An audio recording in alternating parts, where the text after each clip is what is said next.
Kirralie, I noticed on your blog this week, the Greens have got a new code of conduct to define transphobia as anything that, and I'll put the quote up on the screen, anything that, quote, harms or seriously risks harming trans people as a group by virtue of being trans and prescribes as examples vilifying trans people, discriminating against trans people, attempting to curtail the rights of trans people, intentionally misgendering trans people individually or as a group, denying that non-binary genders exist, promoting the unnecessary prioritisation of sex characteristics above gender, advocating for conversion practices, advocating for unnecessary restrictions on transition care, and asking leading questions that cover for doing one of the above.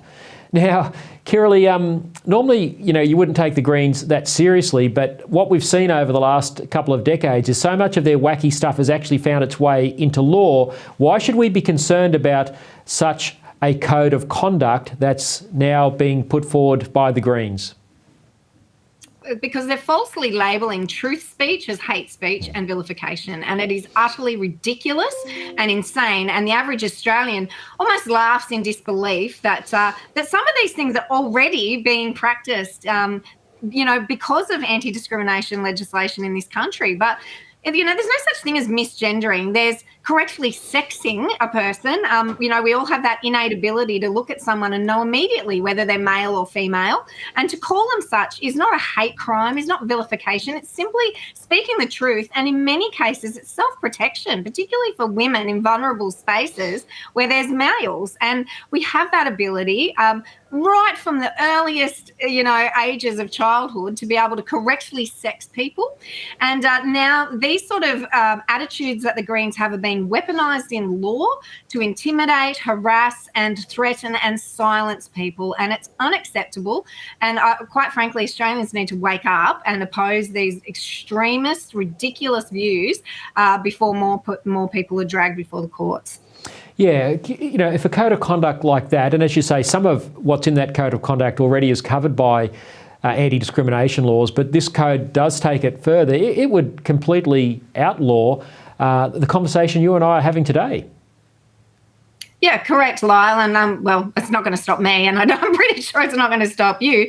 But this is how serious it is. They are weaponising these ridiculous, they're almost like a religious belief that they have. It's not based on fact. It's not based on evidence. It's not based on truth or reality.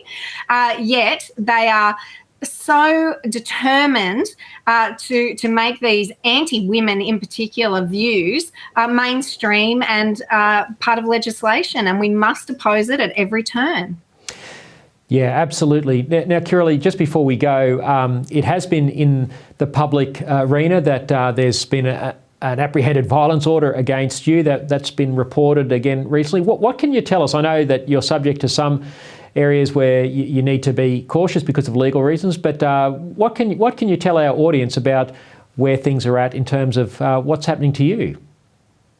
Yeah, these are before the court. There's 2 applications for apprehended violence orders, and there's also 2 vilification complaints against me because I've identified male players in a particular sporting code in this country, and they're playing in the women's team. So I will vigorously and am vigorously defending myself against these claims. I have a great legal team and a lot of support, and I will share more as I'm able to do so.